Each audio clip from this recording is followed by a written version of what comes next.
சற்றுமுன் வெளியான தகவல், மகளிருக்கு ஆண்டுக்கு 3 இலவச கேஸ் சிலிண்டர்கள். இது யாருக்கெல்லாம் கிடைக்கும் என்று இங்கே பார்ப்போம். முதலமைச்சர் விஜய் அறிவித்த மிக முக்கியமான தகவல்கள்.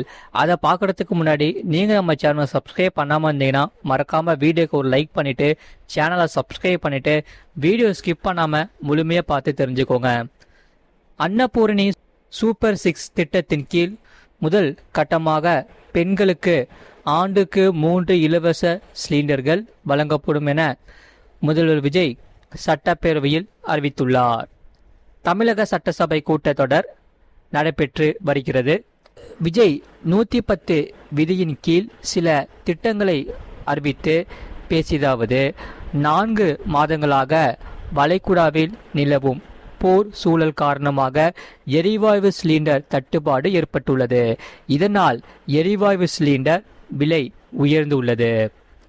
இதில் மக்களின் செலவும் அதிகரித்துள்ளது.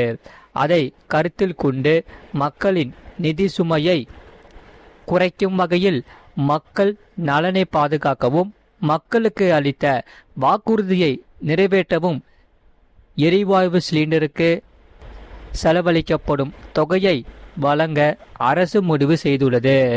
அந்த வகையில் குடும்ப தலைவிகள் பயன்படுத்தும் வகையில் அன்னபூரணி சூப்பர் 6 திட்டத்தின் கீழ் முதல் கட்டமாக ஆண்டுக்கு 3 சிலிண்டர்கள் விலையின்றி வழங்கப்படும். இந்த திட்டம் பொங்கல் திருநாள் முதல் செயல்பாட்டுக்கு வரும். எரிவாயு சிலிண்டருக்கான விலை பயனாளிகளின் வங்கி கணக்கில் வரவு வைக்கப்படும். இதற்காக எண்ணெய் நிறுவனங்களிடம் பேசி தகவல்கள் பெறப்படும். இந்த திட்டத்தின் மூலம் 1,30,16,104 பேர் பயனடைவர். இந்த திட்டத்தினால் ரூபாய் 4,000 கோடி கூடுதலாக அரசுக்கு செலவாகும். இந்த திட்டத்தின் கீழ் பயன்பெற ஆண்டு வருமானம் 2.50 லட்சத்திற்கும் மிகாமல் இருத்தல் வேண்டும். சிறு குறு வியாபாரிகள், மாற்றுத்திறனாளி குடும்பத்தினர் போன்ற சமூகத்தில் உள்ள நலிந்த குடும்பத்தில் பயன்பெறுவர்.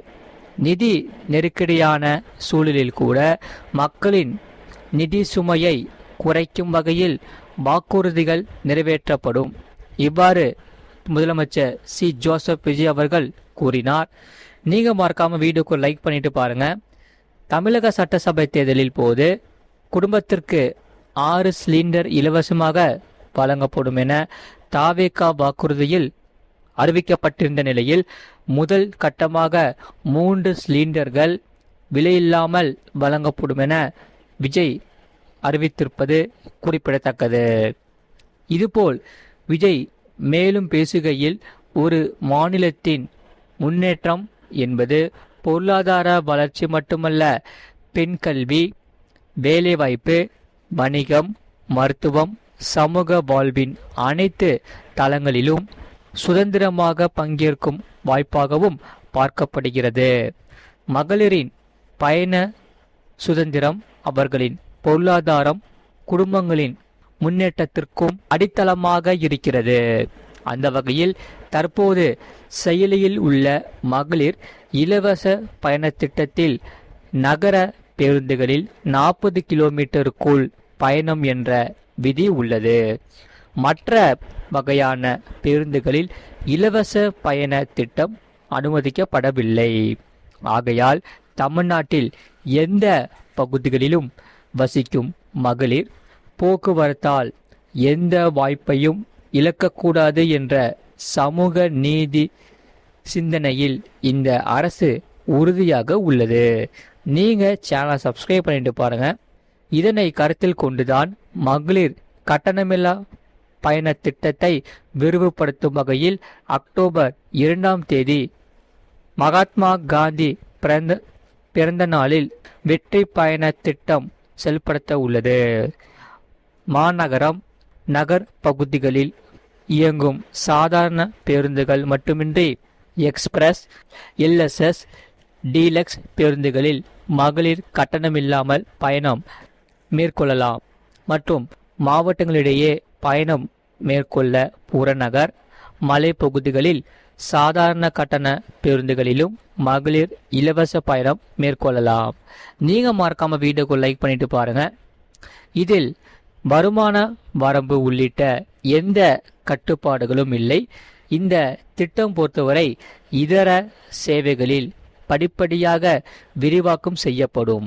மேலும் இதில் 3ஆம் பாலினத்தவரான திருநங்கைகளும் பயனளிக்கலாம் என அறிவுறுத்தி உள்ளார். நீங்க மறக்காம வீடியோக்கு லைக் பண்ணிட்டு பாருங்க. ஆகையால் மகளிர் அனைவருக்குமே இந்த செய்தியானது மிக மகிழ்ச்சி தரக்கூடிய செய்தியாக அமைந்திருக்கிறது. இந்த பேருந்துகளில் பெண்கள் அனைவருமே இலவசமாக பயணிக்கலாம். அதே சமயம் தமிழகத்தில் அனைத்து பள்ளி கட்டடங்களும் ஆய்வு செய்யப்பட்டு 3 வண்ணங்களாக பிரிக்கப்படும் என்று அவற்றின் கட்டிட பாதுகாப்பை உறுதி செய்ய சிவப்பு, மஞ்சள் மற்றும் பச்சை என 3 வண்ண குறியீடுகளாக பிரிக்க உள்ளதாகவும் அமைச்சர் ஆதவ் அர்ஜுனா தெரிவித்துள்ளார்.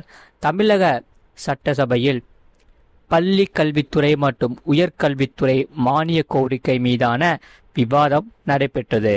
இதில் பொதுப்பணித்துறை அமைச்சர் ஆதவ் அர்ஜுனா தமிழ்நாட்டில் அரசு பள்ளி மற்றும் கல்லூரிகளில் பொதுப்பணித்துறை சார்பில் செயல்படுத்தப்பட உள்ள கட்டிட பராமரிப்பு பணிகள் குறித்து பேசினார்.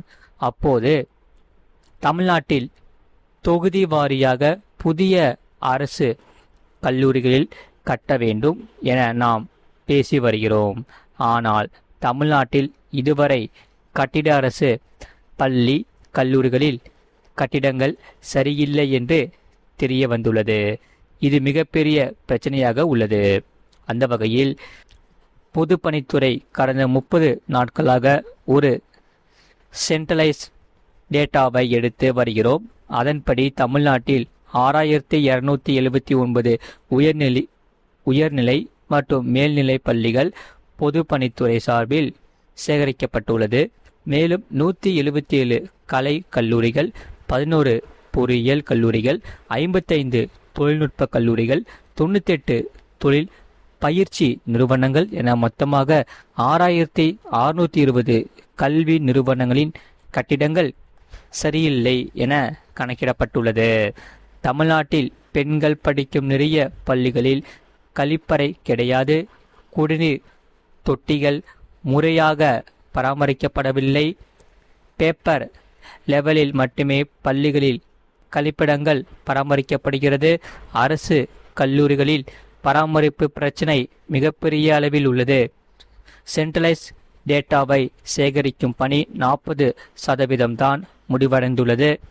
மேலும் தொகுதி வாரியாக அனைத்து சட்டமன்ற உறுப்பினர்களும் விடுமுறை நாட்களில் அரசு பள்ளி கல்லூரிகளில் கட்டிடங்களை ஆய்வு செய்து கட்டிடத்தின் தரம் குறித்து தெரிவிக்க வேண்டும். மேலும் பள்ளி கல்லூரி கட்டடங்களின் ஸ்டெபிலிட்டி சான்றை ஆய்வு செய்ய உத்தரவிடப்பட்டுள்ளது. நீங்கள் மறக்காம வீடியோக்கு லைக் பண்ணிக்கோங்க, சேனலை சப்ஸ்கிரைப் பண்ணிக்கோங்க, பக்கத்து பெல் பட்டனையும் கிளிக் பண்ணி வச்சுக்கோங்க. இந்த செய்தியை பற்றி நீங்கள் என்ன சொல்கிறீங்க, உங்களுடைய கருத்துக்கள் என்னென்னு கமெண்ட் செக்ஷனில் மறக்காமல் கமெண்ட் பண்ணிக்கோங்க. அதே சமயம் இந்த செய்தியை உங்கள் ஃப்ரெண்ட்ஸ் அண்ட் ஃபேமிலி தெரியப்படுத்தவும் ஷேர் பண்ணிக்கோங்க. அவங்களும் இந்த வீடியோ பார்த்து பயன்பட்டு கொள்ளட்டும். இவ்வளோ நேரம் முழுமையாக வீடியோ பார்த்ததுக்கு மிக்க நன்றி. மீண்டும் நம்ம அடுத்த வீடியோவில் நம்ம கண்டிப்பாக சந்திப்போம். நன்றி, வணக்கம்.